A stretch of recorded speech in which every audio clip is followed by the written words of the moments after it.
videolõunatund Nõmme raadios. Tere, lõunatund taas Nõmme raadios ja seekord täiesti üksi. Ei ole Margus veel ka nii palju tervemaks saanud, et oleks saanud siia tulla ja oleksime saanud koos teiega rääkida, sellepärast et ühte inimest kuulata ilmselt on tunduvalt igavam. Ehkki Margus muidugi on selles suhtes spetsialist, ta saab ka üksinda suurepäraselt hakkama, no tal on ka taust selline, et retoorika ja kõik sinna juurde kuuluv on tal ju aastakümneid küljes olnud ja suisa orgaaniliseks koostisosaks saanud. Nii et tal on see asi palju paremini käes kui mul, aga anname oma parima ja toome järgmisel korral jälle kellegi võtame kaasa ka ja siis võib-olla läheb natukene lõbusamaks. Tuleb välja, et eelmisel korral, kui Vambole Kolbakoviga natuke siin Eesti Vabariigi majandusest rääkisime, et see jutt tundus, et meeldis või vähemalt leidis vastukaja. Ja mis meil saab selle vastu olla, kui teie see siin netis veedetud aeg võimalikult meeldivaks teha. Ja nüüd nii palju veel Margus paneb alati südamele, et täname toetajaid. Loodame, et teid tuleb rohkem ja ikka rohkem. Ja loodame seal samas teile ka üht-teist pakkuda. Äkki tekitab mingisugused seisukohad või väljaütlemised tekitavad mingisugust vastukaja või mingisuguseid mõtteid või äkki suunavad kuskile ise midagi otsima või taga ajama.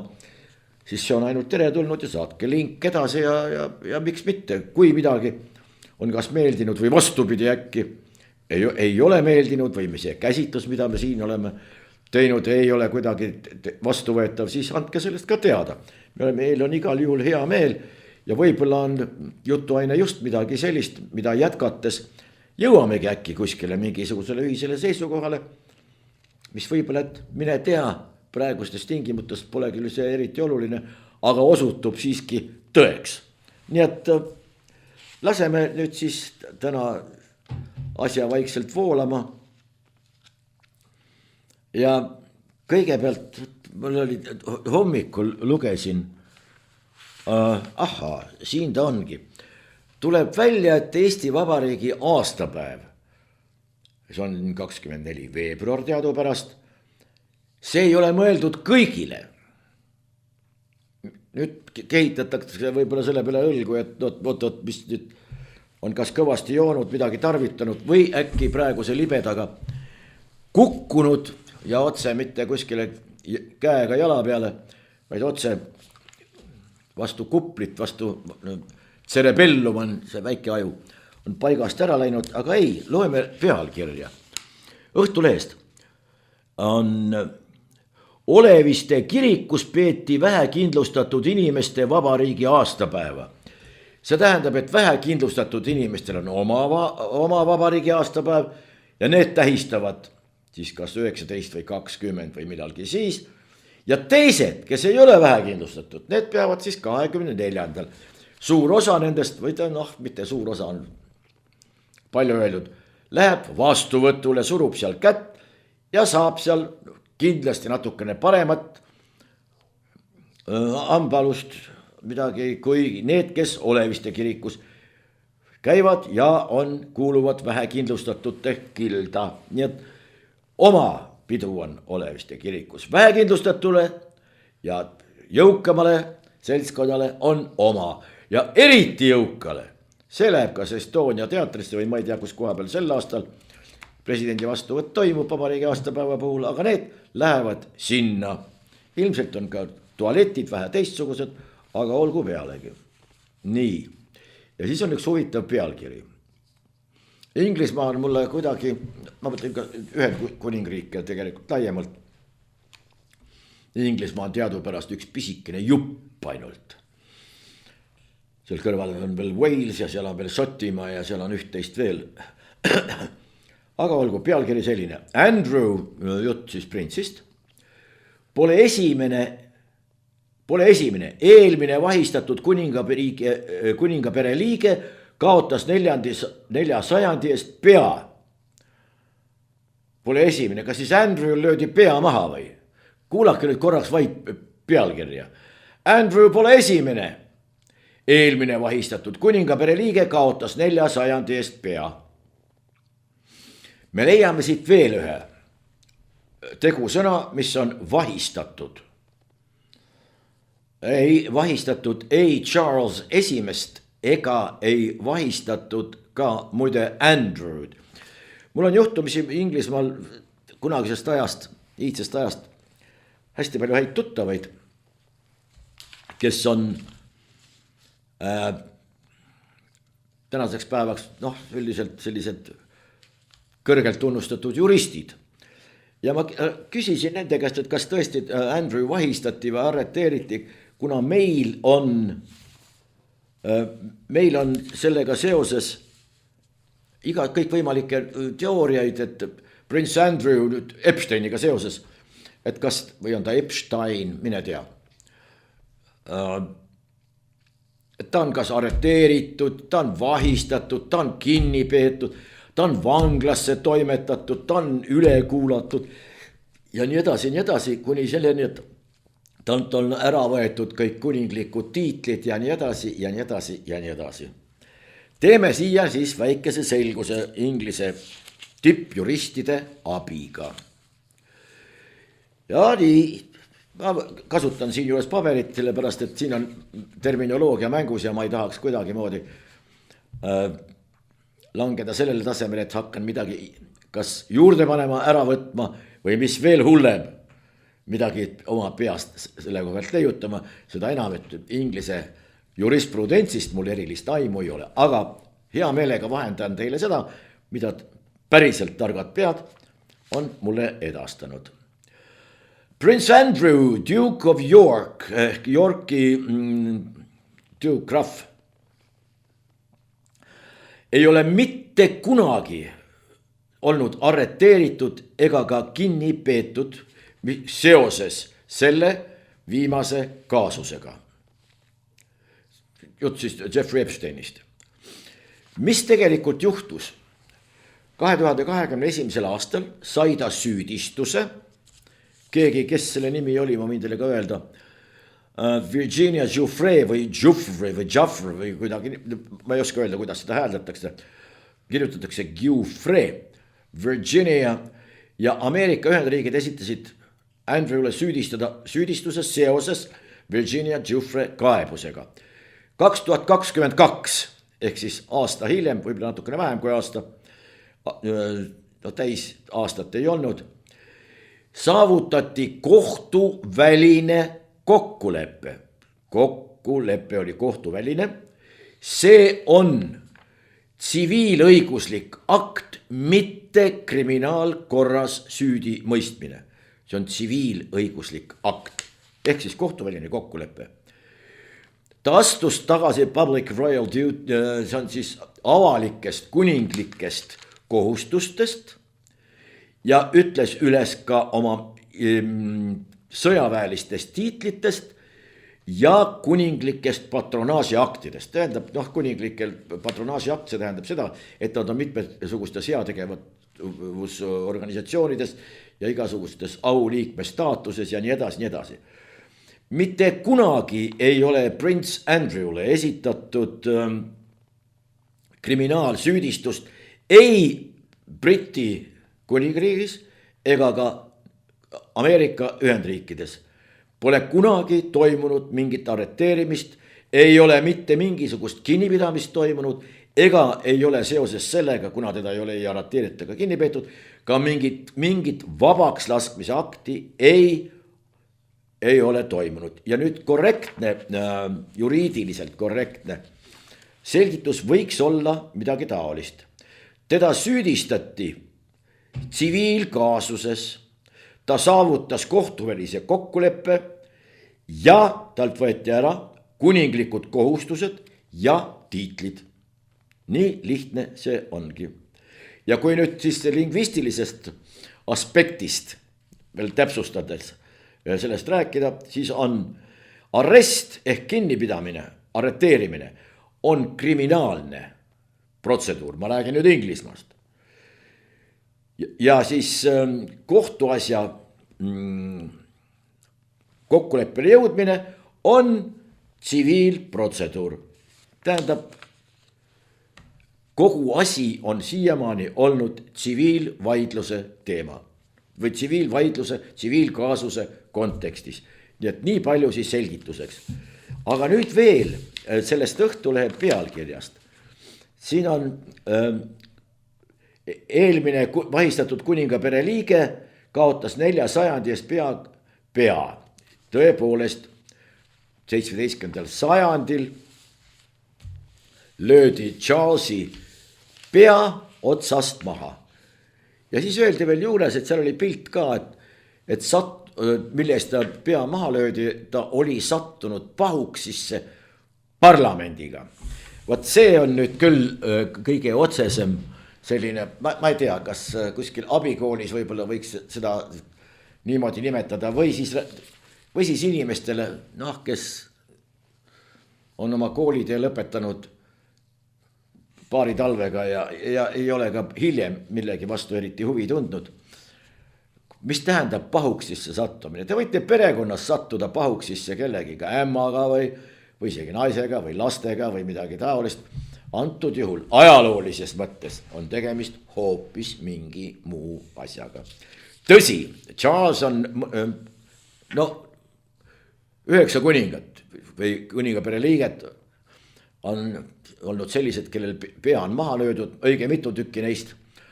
Kellegi muu kui Henry VIII ajal, muide propagandatööstus on selles mõttes üsna huvitav, kui Henry VIII, see oli see 5. naine löödi ka minu meelest maha, selle ta laskis maha lüüa, aga üldiselt tema valitsemise ajal, mida teda peetakse ka suhteliselt selliseks karismaatiliseks ja väljapaistvaks ja ta mõnes mõttes väljapaistev muidugi ongi. Nii oma väljanägemise poolest, vähemalt maalide järgi otsustades, kui ka oma tegevuse järgi, sellepärast et samal ajal valitses Venemaal Ivan Julm, kes isegi nimi on Julm ja kelle toimetatud Opričnina käigus erinevatel andmetel löödi maha umbes 7000 inimest ja seda nimetatakse tohutuks tapmiste laineks. Ivanile pandi nimeks Julm, aga juba tol ajal Euroopa nii-öelda hilisemad teadete agentuurid, aga tol ajal tehti ju ka raporteid valitsejatele, kõikvõimalike saadikute poolt, kõikvõimalike rändurite, kaupmeeste poolt, kellel tihtipeale oli ka pandud just nimelt lisakohustus anda ülevaadet nendest kohtadest, kus nad parasjagu viibivad. Ja siis Venemaalt tulidki sellised asjad, et hirmus veri voolab, inimesed muudkui surevad ja pead lendavad. Tõsi, suurel määral see nii oligi. Erinevatel andmetel, kordan veel, umbes 7000 inimest löödi, tõepoolest, midagi pole öelda, Julma Ivani poolt. Tema muidugi mitte isiklikult ei kägistanud ega löönud neid päid otsast, aga küll aga olid igasugused, mongolitel olid nukerid, venelastel olid timukad, need olid ka teistel. Samal ajal Inglismaal Henry VIII laskis üles puua ja maha lüüa ka teistel viisidel umbes 780 000 talupoega põhiliselt hulkurluse eest. Teed on tol ajal kaasaegsete kirjelduste järgi mitmed teed olid suisa palistatud võllapuudega, kus rippusid juba siis kas värskelt poodud või siis juba lagunema kippuvad laipade jäänused. Aga nüüd võrrelge neid numbreid ja Henry VIII ei räägi keegi eriti midagi, et ta niisugune verine ja kole karm vend oleks olnud. Oma naisi kohtas ta täpselt samamoodi. Ei saanud ju vaikselt välja öeldud, et enam ei meeldi ja tittasid ei tule ja sellepärast süüdistatigi Lady High Treason oli üks siis, mis oli reetmise kõrgtase ja teine oli lihtsalt treason, on siis riigireetmine ja selle eest notiti maha ja neid oli õige mitu tükki. Vaatas aga uue ja kui ei läinud asjad nii, nagu Henry VIII arvas, et võiksid minna, pea maha. Nii, aga Charlesi juurde tagasi tulles oli küsimus põhiliselt selles, vaidlus loomulikult oli parlamendiga täiesti olemas. Et kes siis lõppude lõpuks on suverään, ehk siis see täievoliline valitseja. Kas see on kuningas või on see parlament, kusjuures parlament muide ei eesus Cromwelliga. Me teame väga hästi, mis pärast Cromwelliga endaga sai. ja ega parlament ei püüdnud ajada seda joont, et nemad peaksid valitsema. Ei, nad pidid valitsema nende arust koos kuningaga, kuningas Charles Esimene, kes oli jälle oma isiklike veidrustega alates füüsilistest puuetest, noh ta kogeles ja tal oli veel mitmesuguseid hädasid. Ja seoses sellega oli tal sisse juurdunud ka selline isiklik kibestumis ja vaenulikkus, eriti parlamendi suhtes, kus ta üle pilgati, siin tekib alati selline moment juurde, et kui ajaloos püütakse näidata mingisuguseid sündmusi, kas siis religioonide omavahelise kokkupõrkena, mingite dünastiate, Inglismaa puhul Windsor ja Tudors, nende vaheliseid mingisuguseid kokkupõrkeid või siis omavahelisi mingeid klattimisi, siis väga tihti on siin määravaks, midagi ei ole teha, puht isiklikud suhted. Vaadake, kas te tänase päeva Eesti kõrgemat poliitilist ladvikut, see on ju sulaselge, et küsimus ei ole mingisugustes maailmavaadetest ei räägi meil üldse mitte keegi. Aga küsimus lõppude lõpuks taandub rahale, mingi isiklikule boonusele ja lõppude lõpuks väga tihti on just see liikuma ajav jõud, mitte niivõrd isiklik boonus, kuivõrd võimalus teisele koht kätte näidata, oma dominant sisse seada ja see isiklik meeldivus või mittemeeldivus. No vaadake praegu akadeemilise taustaga Karist ja täiesti harimatut Tsahknat. Aga sinna me jõuame. Niisiis, kes pidi Inglismaal valitsema ja võtame edasi. Näiteks maksustamise koha pealt. Inglismaa parlament tol ajal arvas, et mingit maksustamist ei saa toimuda niimoodi, et ainult kuningas selle kehtestab ja et parlamendil polegi mingisugust sõnaõigust siin kaasa rääkida või üleüldse. Kuningas suveräänina arvas loomulikult, mis pagana parlament siin üldse veel on, me teeme selle asja ise nii nagu vaja on, õigemini ma teen selle nii nagu ma heaks arvan. Võrrelge nüüd seda praeguse parlamendi ja Eesti Vabariigi valitsusega, kes on kummitempel ja kes nii väga ja kes tegelikult asju korraldab. Ja kolmas küsimus, mille tooksin, mõtleke, kuidas külge hakkab, ma tooksin välja on õige. Ma tooksin välja veel kolmanda, et seadusi ei saa rikkuda isegi sellisel juhul, kui sa oled kuningas. Kuningas tol ajal pidas võimalikuks seadust rikkuda ilma igasuguse parlamendi kas soostumuseta, vastuseisu või ükskõik milleta. Ja siis tuligi 11 aastat ilma parlamendita, mis oli Charlesile muidugi kuldaeg, aga see lõppes talle kuidagi moodi üsna kurvalt. Ja Charles on ka selles mõttes ainulaadne juhtum, Charles esimesest on jutt loomulikult, et ta on üks ja ainuke kuningas, kes tegelikult ka kinni võeti, see on tunnistatud, ja kes toodi kohtu ette, see tähendab tema enda võimuloleku ajal toodi ta kohtu ette ja milles teda siis süüdistati, ma kirjutasin siin välja ka. Nii, et ta oli türann, reetur, tapja ja rahvavaenlane. Panete tähele, siin tuleb üks public enemy ehk siis termin, mida on näiteks Nõukogude Liidus ju väga palju kasutatud, rahvavaenlane. Kas ei tule mitte tuttav ette, aga selles süüdistati juba Charles esimest. Ja samas Charles keeldus kõikidest nendest süüdistustest või oli nendele kõikidele vastu ja ta ei tunnistanud kohtuvõimu ülemlikkust monarhi suhtes. No lõppes nii nagu lõppes, löödi maha 30. jaanuaril 1549, kui ma ei eksi, vist oli, 30. jaanuar, see on mul meelde jäänud. Sellel päeval toimus Inglismaal muudki huvitavat, aga olgu pealegi, olgu sellega kuidas on. Ja löödi ta pea maha. Õige peatselt oli veel Cromwell, kes selle parlamentaarse mässu taga oli. No, kaotas ise oma elu natuksi ja kuningavõim on tagasi. Tänaseks on Inglismaa ikka monarhia ja kui keegi hakkab meile rääkima siin Inglismaa demokraatiast, siis sellest rääkida tegelikult ei saa, kuna Inglismaa on kuningriik. Ja küll, seal on tõsi parlament ja seal on peaminister.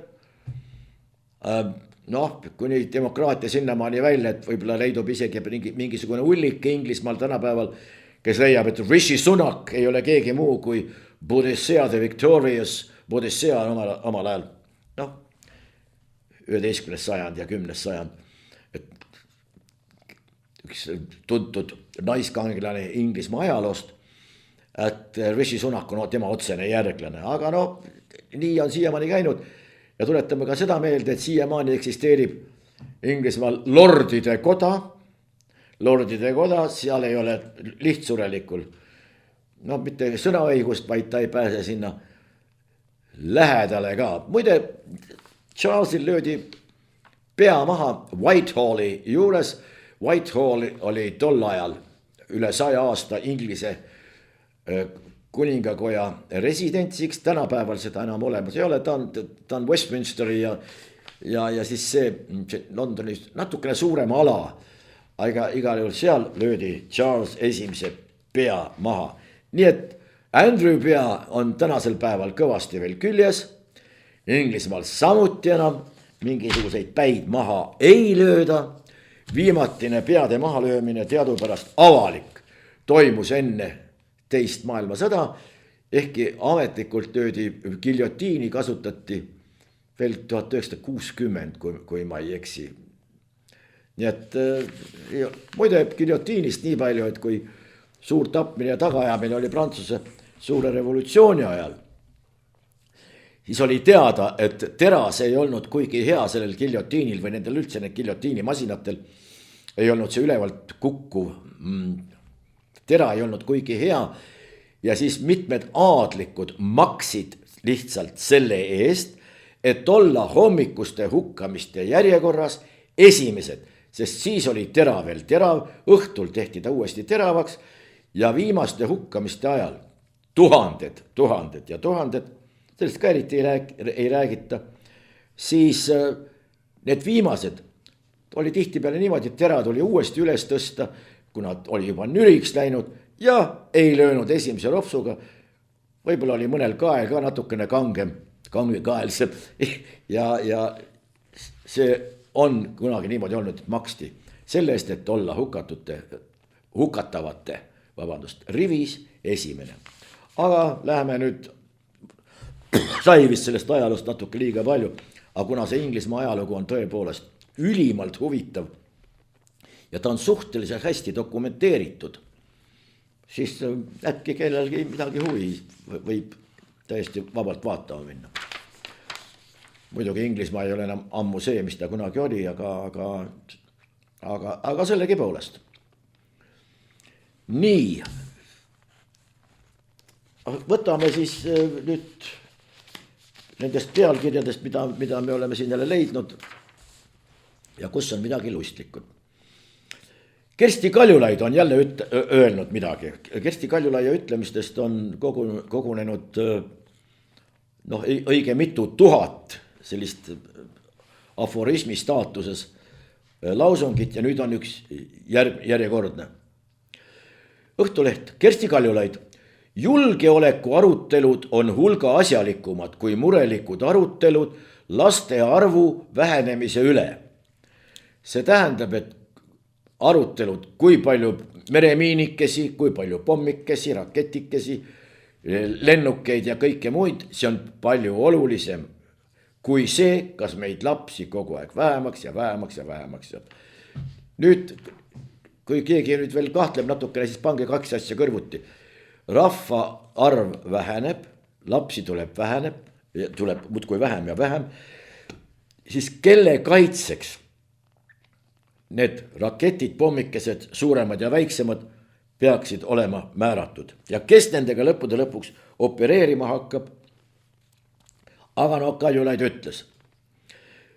Nii, juhtkiri on siin andke lastele teater ja muuseumid tagasi. See võimaldab oma kogemusest ka nüüd üht-teist öelda. Küsimus on ikka selles, et kuidas peavad maalapsed näiteks saama teatrisse või kinno või näitusele või siis lihtsalt ekskursioonile.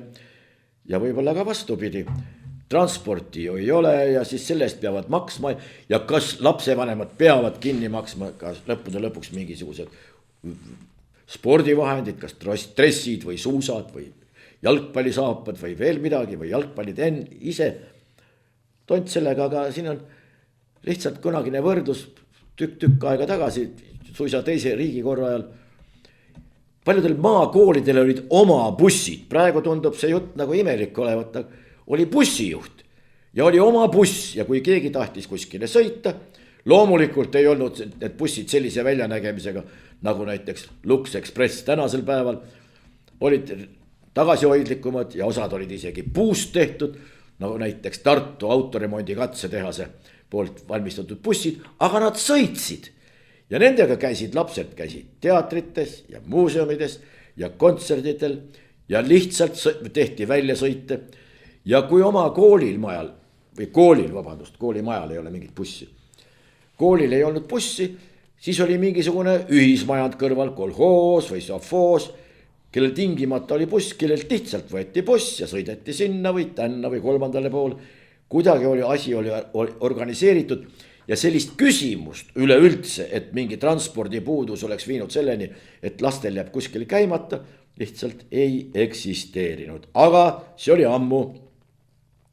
Nüüd Lõuna-Eestis on väga halb lugu. Lõuna-Eestis viivad vaesus ja sotsiaalne hooletus, inimesi tulesurma.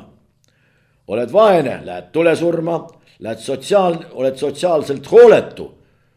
Lähed tulesurma. Mis asi on sotsiaalne hooletus? Võt see on omaette küsimus. No siin kirjutaja ilmselt ei saa aru, mida tähendab. Sotsiaalne ei ole terminiga tuttav, aga pealkiri suurepärane. Ja just nimelt Lõuna-Eestis juhtub see. Ei Kirde, ei Kagu, ei Loode ega veel mõnes teises muus Eesti osas, vaid Lõuna-Eestis. Seal on kaks asja, vaesus ja sotsiaalne hooletus. Need toimetavadki, võtavad käest kinni ja viivad inimesed tulesurma. Ma ei tea, kas neid pealkirju välja mõtleb, aga tekib küsimusi. Juhtkiri ütleb, kui me kohe ei muutu, variseb demokraatia kokku. Ma oleks tahtnud Margus Lepa käest küsida, kuule, kas sa oled hakanud juba muutuma? Kui ei ole, siis muutu kohe, sellepärast, et kui sa ei muutu, siis variseb demokraatia kokku. Huvitav, kui kõik peavad muutuma. Osad inimesed on meil head, osad vastavalt halvad. Gaussi kõverat ehk normaaljaotuse kõverat ei ole ju keegi ära muutnud. Kõik peavad muutuma. Kui kõik muutuvad vastupidiseks, siis on olukord ju täpselt samasugune. Mis meil siis muutunud on? Ei tea, aga tähendab loogika puudus on. Ja nüüd jätkatakse, Eesti, Euroopa ja kogu läänemaailm on ohus. Mitte Venemaa, Hiina, immigratsiooni või välisvaenlase tõttu, vaid oma enda võimetuse tõttu. Vaat niimoodi on lugu. Mitte, aga ma ei tea, miks siis seda Venemaad kogu aeg siis tagasi juunatakse või Hiinat või immigratsiooni või välisvaenlast. Võiks oma enda võimetuse nagu käsile võtta. Aga see on see, kui daamid laiutavad jalgadega, mehed kätega, äkki ongi olukord just täpselt selline, nagu äsja öeldud. Aga kõne, võt nüüd ei saa, nüüd on juba täna ka mainitud Margus Tsahkna, hämmastav lihtsalt. Ta ütleb niimoodi, täna ei räägita enam ajastu lõpu hõngust, räägitakse ajastu lõpust. Aga võib-olla on tal õigus, võib-olla on lõppenud ajastu, mil riigijuhtideks ja vastutavateks kõikvõimalikeks ministriteks, kõrgemateks ametnikeks, Riigikogu liikmeteks, ministriteks, nagu ma vist ütlesin juba, saavad inimesed, kellel on selleks nii moraalne kuigi administratiivne õigus. Ehk inimesed on piisavalt motiveeritud, hästi stimuleeritud nende dispositsioonides ehk siis hoiakute süsteem on õige, kui neil on haritus, kui neil on aega, kui neil on tervist, kui neil on tahtmist, kui neil on võimet ja nii edasi olla nendel kohtadel. Aga võib-olla see ongi ajastu lõpp, meil on välisminister, eks. Tsahkna, ei ole probleem. Anneli Baerbock või Baerbock oli Saksamaal äsja, pole probleem. Liz Truss, alles hiljaaegu Inglismaal, ei ole probleem, ta ei teinud muide vahet ei Balti ega Mustal merel. Liz Truss hiilgas sellega, ütles, et Putiniga saab läbi rääkida siis, kui Venemaa hoiakud 360 kraadi muutuvad. See oli, no Tsahkna on täpselt samast, aga võib-olla selles mõttes ongi. Nüüd Harno, see on kontori, mille võiks homne päev laiali lasta ja vajadusel midagi võib-olla reorganiseerida või midagi uut luua. Aga antud juhul seal on 1000 ametnikud ametis ja nende 1000-pealine kari on võeldud välja sellise asja. Kuulake tähelepanelikult. Hea kolleeg, Haridus- ja Noorteamet kutsub osalema koolitusel tulevikutarkus haridusoskuste ajastul. Tulevikutarkus hariduses oskuste ajastul. Tulevikutarkus on see esiteks, mis tuleb kunagi tulevikus. Meil ei saa tänasel päeval olla veel homse päeva tarkust. Mida me saame teha, on, et see homse päeva tarkus, kui ta ükskord ka meile kohale jõuab, oleks võimalikult hea, efektiivne, süsteemne ja nii edasi. Tulevikutarkus hariduses, oskuste ajastul. Kas kätte on jõudnud juba oskuste ajastu, on ta kunagi jõudmas või nagu Tsahkna ütleb, ajastu lõpp, oskuste ajastu lõpp või pange nüüd need kaks asja kokku, ei tule kõne allagi. Aga Eesti välisminister ütleb veel üht-teist. Ma tõesti naudin, oleks Margus siin, ma ütleks talle ja siis vaataks ta nägu, kui ta ütleb, et jah, milleni üks inimese loom või inimene võib langeda, kui ta oma hinge eest hoolt ei kanna, kui ta oma vaimu eest. Aga nii, välisminister ütleb meil niimoodi. Oleme Venemaa sissetungiks valmis. Nii ütles Eesti välisminister Margus Tsahkna intervjuus väljaandele Deutsche Welle, saksalaine. Eesti on valmis sõja võimalikuks Venemaa sissetungiks. Tal on uued kaitseplaanid ning ta hoiatab, et Venemaa rünnaku korral viib Eesti sõja Venemaa territooriumile, ütles Tsahkna.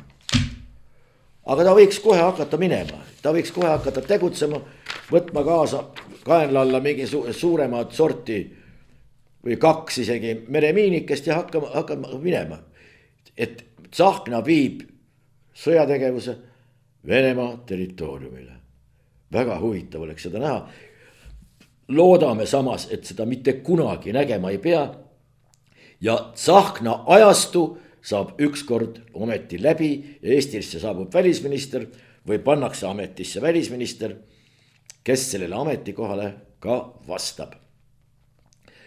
Varem on Eesti kaitseväe juhataja öelnud, et Eesti võidab sõja Venemaaga. Kõvad poisid. Vene väed lüüakse kohe puruks. Aga nad võiksid siis selle kohe puruks lüüa, lõpetaks Ukraina sõja ära ja kõik oleks tehtud ja meie piir käiks tõesti sõna otseses mõttes mööda vastu Hiina müüri. Muide, geograafia on üks huvitav asi. Selles mõttes, et kas kellelgi on umbes aimdust, kui kaugel on Soome Põhja-Koreast? No kaugel. Aga sinna vahele mahub täpselt ainult üks riik. Ja see riik on Venemaa. Üks riik ongi Soome ja Põhja-Korea vahel. Vene infokanalites antakse mõista, et sõda oodatakse juba elevusega. Et see tähendab, meil oodatakse juba elevusega. Aga meil selline mulje, kui võtta need väljaütlemised ja need lausungid, siis jääbki selline mulje, et meil oodatakse seda sõjategevust enam kui elevusega. Mis on iseenesest, pehmelt öeldes küsitavus. Jüri Toomepuu, ütleb niimoodi. Ameeriklased kirjeldavad Eesti brutaalset plaani Venemaa vastu. Millega me nii ähvardavalt mõjume? Isegi ameeriklased saavad aru, et me oleme siin võtnud sellise ähvardava seisukoha ja ütleme, et lööme puruks, viime sinna territooriumile. Üleüldse kõik on mingisugused jutud, et keegi siin, äkki saab siin ka keegi kannatada. Need ei pea mitte mingisugust paika ega alust nendeks ei ole. Tsahkna ütleb veel. Vaata, siin on täpselt samasugune klassi ja isiksuse sapp vahepeal. Eesti välispoliitika pole akadeemilisteks mõtteavaldusteks.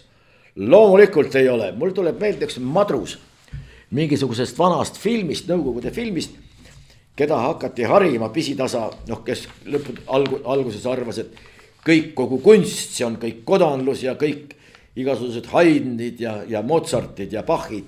See ei ole mitte midagi muud kui kodanluse sepitsus töörahva riigi vastu ja töörahva kui sellise vastu. Aga teda hakati vaikselt harima ja isegi see jõudis lõppude lõpuks arusaamisele, kui ta talvepaleesse sisse tungis. Ja seal oli üks väga tuntud kuju, naine, valge marmorkuju, kellel käsi küljes ei olnud, tegemist on Milose Veenusega. Ja siis ta võttis välja oma mausri, laskes paugu õhku ja küsis, kes tõmbas Heidel käed küljest ära. Võt selline on see tase, et pole mingiteks Eesti välispoliitika pole akadeemilisteks mõtteavaldusteks. Loomulikult, mis siin eietada, siin on vaja rünnata, siin on vaja plats puhtaks teha. Meenus kunagi, mis on diplomaadi ja tütarlapse vahe, korraliku tütarlapse vahe. Kui tütarlaps ütleb ei, siis on see võib-olla. Kui võib-olla, siis on see kindel jaa. Ja kui ta ütleb jaa, siis ei ole ta mingi korralik tütarlaps. Diplomaadi puhul, kui ta ütleb, diplomaat ütleb jaa, siis on see võib-olla. Kui ta ütleb võib-olla, on see kindel ei, aga kui ta ütleb ei, siis ta ei ole mitte mingisugune diplomaat. Ja nii on asjad alati käinud ja nii nad loodetavasti käivad ka edasi. Aga meie välisministrile on see ilmselt liiga akadeemiline ja see käib üle tema tajumisvõime. Fotod ja videod, kohalikud paluvad abi, Prangli on jäävangis, toit otsakorral ja eluks vajalikud teenused katkenud. Ei ole vaja mingisugust välisvaenlast tuleb välja.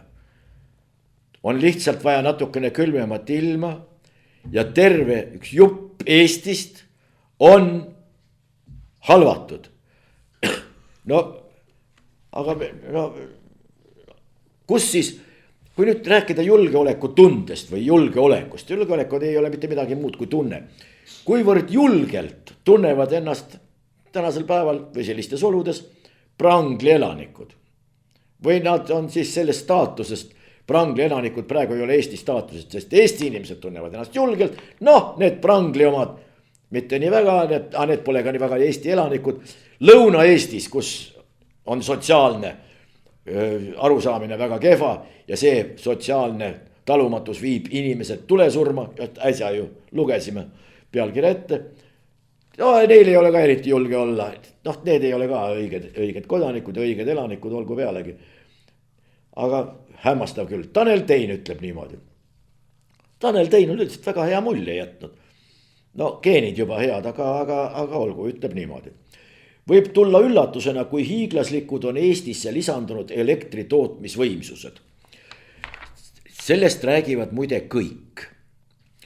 Nii igasugused asjaarmastajad, peaaegu kõik. Vaadake, siin on, jutt on praegu keeles. Meile räägitakse kogu aeg elektritootmisvõimsustest. Meil võimsusi on, aga elektrit ei ole. Kuidas nüüd need asjad kokku käivad? Me hakkame ehitama uusi võimsusi. Selle asemel, et öelda, et me ehitame kas uut elektrijaama, uut akuparki, uut tuuleparki, uut mingisugust muud jaama. Ei, me ehitame võimsusi. Tegelikult on see ju puht lingvistiline nonsense. kuidas me ehitame mingisuguseid võimsusi? Ei ole võimalik. Kui ehitaja tuleb, lööb koppa maha, hakkab telliseid laduma või paneb mingisuguseid blokke ja kraana neid tõstab, siis ehitatakse mitte võimsust, aga kas elektrijaama, kas mingisugust alajaama, kas mingisugust veel mingit vajalikku hoonet või mingit ehitist või midagi taolist. Võimsusi, veel kord, võimsusi on tohutult palju, meil on neid juurde ehitatud tohutult palju, ainult mida meil ei ole, on elekter. Ja seda juttu aetakse igal pool, meil on tarvis uusi võimsusi. Ei, meil ei ole vaja võimsusi, meil on vaja elektrit ja seda taskukohase, võimete kohase hinnaga. Ja kusjuures see latt peab olema seatud sinna, et sellega saavad hakkama ka kõige sotsiaalselt mahajäetumad inimesed. Lihtsalt nii lihtne see ongi. Või kui kuulutame need sotsiaalselt mahajäetud mitte oma kodanikuks, mitte vajalikuks ja liigseks ballastiks, siis on lugu teine, aga siis peaks selle kohane mingisugune avaldus tulema, kas Riigikogult, valitsuselt või kelleltki teiselt, aga olgu. Ja nüüd ta lisab veel siia juurde, et kui vaadata viimaste aastate numbreid, kõige suurem number on teadupärast 9, räägime arvudest siiski, aga olgu. On pilt üllatav, 3 aastaga on Eestis lisandunud rohkem uut elektritootmisvõimsust kui eelneva kümnendiga kokku. Ja mis sellest võimsusest tolku on? Võimsust on, aga jälle tuli ei põle, sest elektrit ei ole. Või kui põleb, siis tuleb sellest käia välja selline summa, mida mitte kuskilt võtta ei ole. Nii et kallid sõbrad, nimetame asju nende õigete nimetega. Elu on ilusam ja muide palju selgem. Veel kord, tulipunkt, Erik Moora ütleb niimoodi. Eesti uus ja parem välispoliitika, boonuseks Trumpi tollikollaps. Kus see Trumpi tollikollaps toiminud on? Siiamaani mitte kuskil.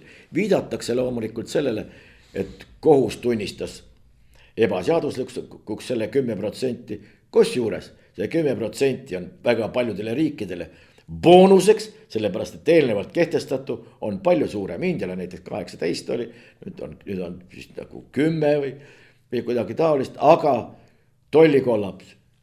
Ja nüüd on, lisatakse siia, muide Erik Moora on silma paistnud, miks ta ütleb tollikollaps ja Eesti parem välispoliitika. Vist Eestil oma välispoliitikat teadupärast olemas ei ole. Kellel veel välispoliitikat ei ole, see on Ameerika Ühendriigid. Ameerika Ühendriikidel on vaid sisepoliitika, aga see laieneb üle välisilma, üle terve ilma. Ja seoses sellega ei olegi neil välispoliitikat vaja. Nad on siiamaani seda väga efektiivselt ajanud ja teinud seda väga süsteemselt ja suurepäraste tulemustega. Et Eestil selle koha pealt nagu midagi, aga kuna tegemist on isikuga, kes on, vaadake mida ta teinud. Erik Moora, pealkiri, alles hiljaaegu. Kliimaidust jooksis toss lõplikult välja. Süsiniku krediidi abil kliimaeesmärkide täitmine ei ole mõistlik, aga seda hakati tegema. 2022. aastal Erik Moora, Keit Kasemets ja teiste tuntud ühiskonna tegelaste püsti pandud kliimaidu, kliimacash paneb vähese soovijate tõttu äri kinni. Tähendab, hakati raha tegema millestki, mõeldi välja mingisugune süsteem, millega ei mindud kaasa, ei mitte millestki teha raha, no ei tulnud välja. Ehkki alles 2023. aasta märtsis sõlmiti EAS-iga kokkulepe 113 000 euroseks toetuseks, on asutajad tänaseks aru saanud, et turg pole nende tooteks valmis. Tähendab, kõigepealt tehakse toode, siis kõigepealt küsitakse raha, siis tehakse toode ja siis selgub, et turg ei ole selleks valmis, ei ole midagi välja. Noh, läks seekord niimoodi, laseme tossu välja. Ja nüüd ehitatakse parasjagu uut hoopis klassikalisemat ärimudelit. See ongi samane igasuguste asjadega kauplemine ja rahapuudust ei ole, kui on endalgi ei ole, võetakse EAS ette ja küll antakse. Tegemist on selliste isikutega, kellele äraütlemine reeglina kõne alla ei tule. Ja siin on veel, ta jätkab, asjad on pildis nõme vastasseis president Alar Karise ja välisministeeriumi vahel. suured nihked Eesti välispoliitilises mõttes on teenimatult jäänud selle varju. Mingisuguseid nihkeid Eesti välispoliitilises mõttes olnud esiteks ei ole. Ja nii tundub, jätkame. Ja nii tundub kõnet lugedes või kuulates, et midagi uut seal nagu polegi. Teada tuntud värk, tooni annavad pähekulunud märksõnad või tundub kõne loosunglik, nagu sildistasid mõned opositsioonipoliitikud. Et seekord on see poliitika ja kriitika pigem rumal või lihtsalt väiklane. Kuidas ta rumal on, kui loosungitest kõne ainult koosnebki, siis kuidas ta rumal saab olla, aga noh, maitse asi. Juhtkiri, kui me, see meil juba oli.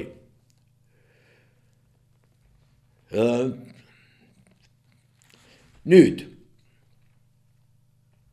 Maja Vadi, Tartu Ülikooli juhtimise professor ütleb niimoodi. Soome teenib haridusega 773 miljonit eurot. Eesti, võta eeskuju. Kust selline rehkendus on tekkinud, kust see on võetud ja kui teenib haridusega, siis teenib millega? Kas õpetamisega, koolitamisega või millega ta sellisel juhul seda teenib? Kes selle kokku on lugenud, aga kui seda ütleb juhtimise professor Maja Vadi, siis tundub, et nii ongi. Ja siis lisab, kuulake, pange tähele. Mõnes koolis on iga õpilase kohta täpselt ühe vannitoa jagu pinda. Teises suurpere maja jagu.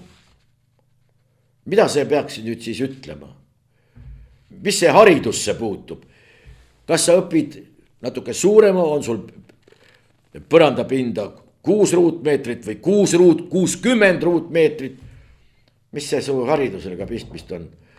Tuleb kaugemale karjuda või kuidas? No uskumatu. Nüüd ja teine number.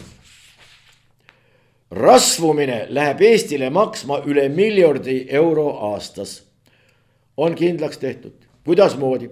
Riigikogus peetud konverentsil leidsid arstid, teadlased ja poliitikud ühiselt, et rasvumine, pange nüüd tähele, pole pelgalt individuaalne valik ega üksnes meditsiiniline küsimus, vaid süsteemne probleem, mille lahendamiseks on vaja riiklikku strateegiat.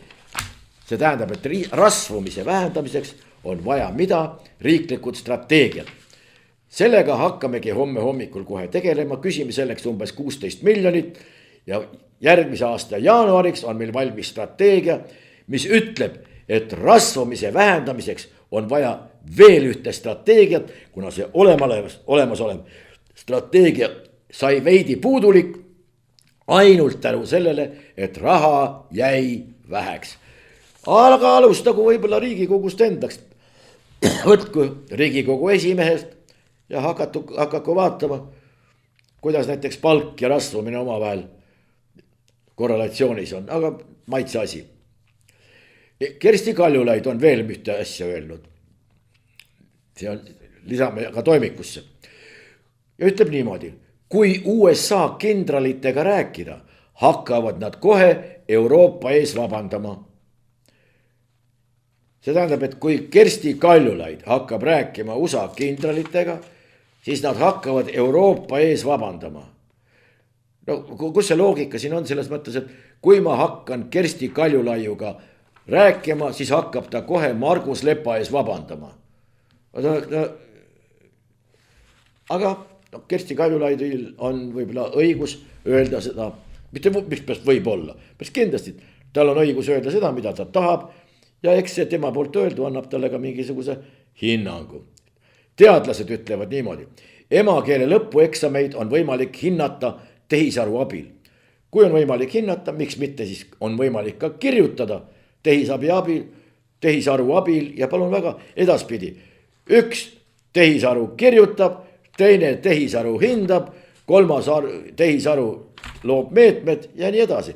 Milleks te siia mingisuguseid inimesi veel vahele panete? Kus juures tehisaru töötab juba olemasolevate tekstide põhjal.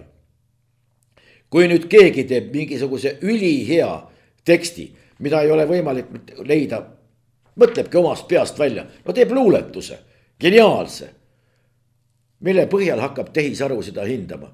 Tehisarul teadupärast ei ole ei emotsioone, ei mingisuguseid tundeid, ei mitte midagi. näiteks tehisaru arutab malemäng. Ma mängin Margus Lepaga, ma ei tea, kas ta oskab või ei oska, mina oskan väga kehvasti malet. Ja tehisaru aitab meid.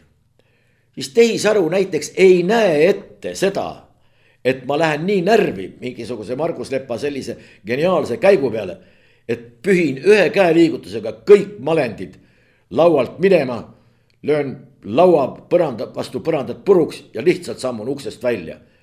Tehisaru seda ette ei näe, aga tegelikult on see täiesti võimalik. Nii palju siis tehisarust, aga olgu.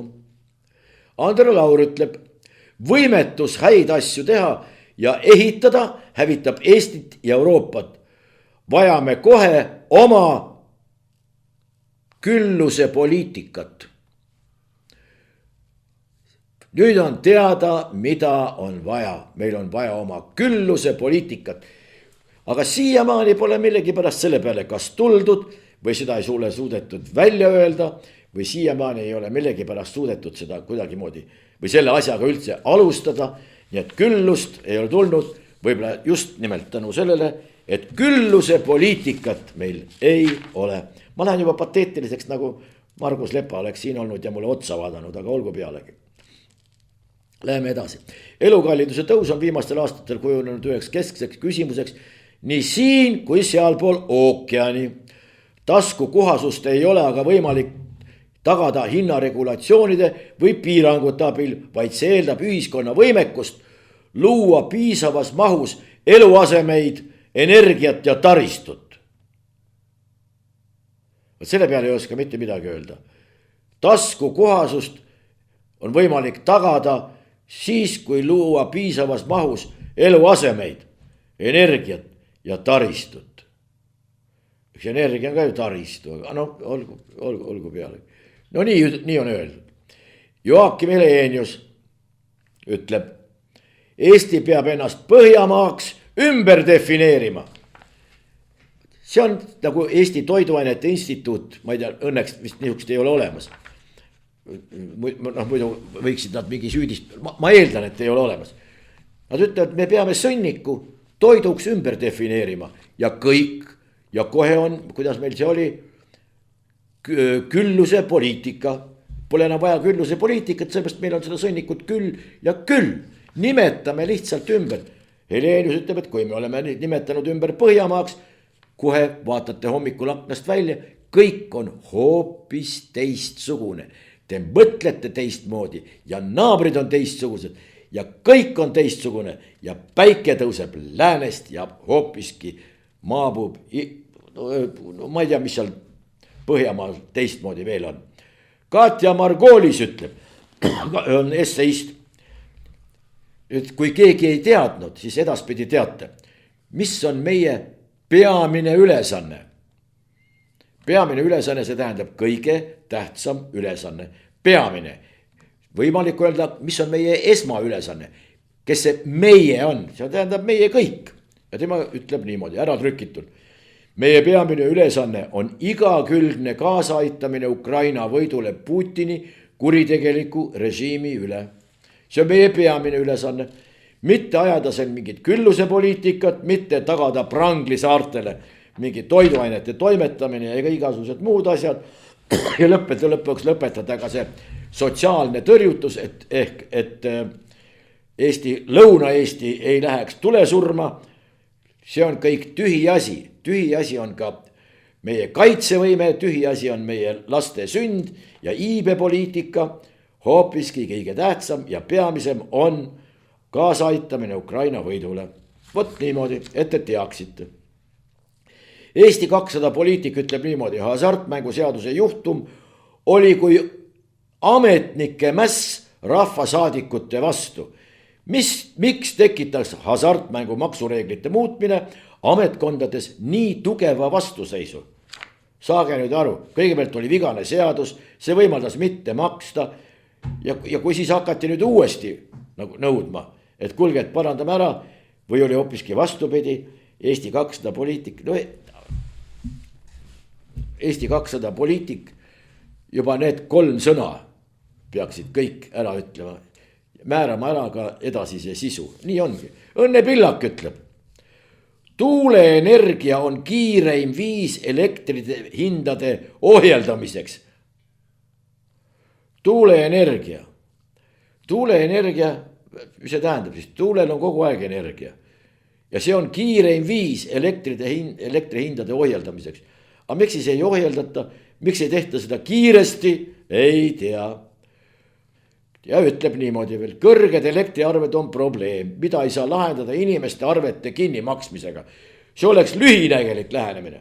Vabandust, nüüd hakkasin ise putrama. Sellepärast, et tuleb täpselt edasi anda meie mõttehiiglase mõte. Tuum ja talletus on Eesti elektrihindade ja varustuskindluse terviklahendus. Tuum ja talletus. Mis selle jutu tuum on, ei tea, aga tuul on terviklahendus ja talletus.